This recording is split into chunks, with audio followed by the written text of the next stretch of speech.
Fire, every second counts. So when two police officers rolled up to an apartment on fire and saw a man unconscious and hanging out of a window, they knew they could not wait for firefighters. Yeah, the officers actually had to take action, and they had to do it quickly, with one of them putting his own life in danger. He had to climb on top of his SUV in order to reach the window of the apartment in order to rescue this victim. ABC 15's Mary Ellen Resendez spoke with the man who he says was saved by some angels. And Mary Ellen, what exactly did he tell you? You know, Antoine Morris says he knew he had to get out, but when he hit that window, he passed out. When he woke up, there were two officers holding on to him. And take a look at this. We just noticed this. Handprints right here on the awning where those two officers actually scaled up this wall. One was bracing the other as the other was on top holding on to Antoine. Antoine said that officer looked like he was Spider-Man holding on to the wall. I woke up, I heard explosions. Antoine Morris says he could feel the heat of the fire in his apartment from the moment he awoke. That's when all the windows just started blowing out. He tried to escape, but the thick smoke inside smothered him. Can't breathe.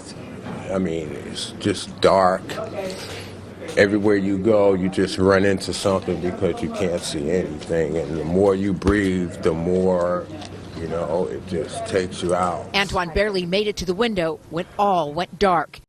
He was motionless, so I knew we had to do something right now. Sergeant Dave Cedar and Officer Ty Wilson were pulling up to the apartment complex when they saw Antoine hanging from the window.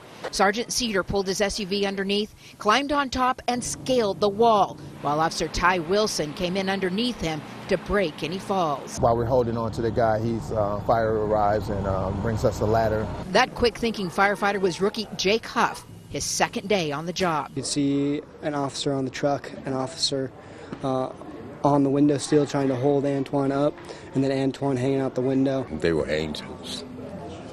They were angels.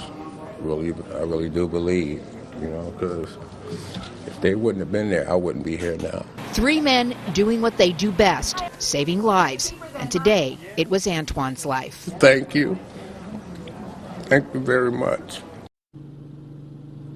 Antoine was very lucky. Firefighters often say it is not the fire that kills, but that thick black smoke. That's why they tell you to stop, drop, get your body underneath that fire because that's where the air is, and roll if for any reason your clothing catches fire. Now, as for the cause of this fire, it is still under investigation, though. We have learned that Antoine's apartment is a complete loss. Back to you. But he got away with his life, and that's the most important thing. Marilyn, thank you. Well,